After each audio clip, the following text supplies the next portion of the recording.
Welcome to the Learning Storyteller, where stories spark curiosity.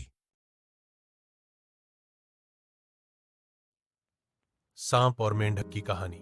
एक हरे भरे जंगल में एक बड़ा सा तालाब था। उस तालाब में बहुत से मेंढक रहते थे। वे पूरे दिन टर्र टर्र करते, पानी में कूदते और खेलते रहते थे। मेंढकों के बीच एक चालाक और लालची मेंढक राजा भी था। उसे हमेशा अपनी प्रजा पर शासन करने का गर्व रहता था। एक दिन तालाब के पास एक बूढ़ा और कमजोर सांप आकर रहने लगा। अब वह इतना बूढ़ा हो चुका था कि शिकार करने की ताकत उसमें नहीं बची थी।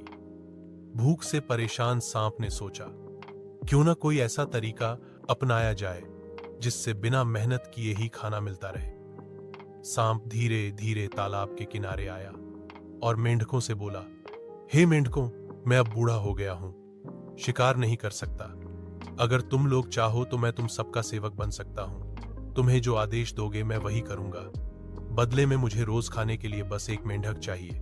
मेंढकों ने सोचा, अगर रोज एक मेंढक जाएगा तो बाकी सब तो सुरक्षित रहेंगे। यह सोचकर उन्होंने उस प्रस्ताव को मान लिया।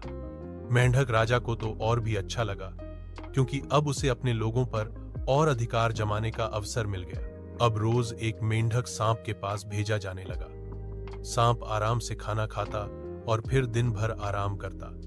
धीरे धीरे तालाब में मेंढकों की संख्या कम होती गई, पर मेंढक राजा को इसकी परवाह नहीं थी।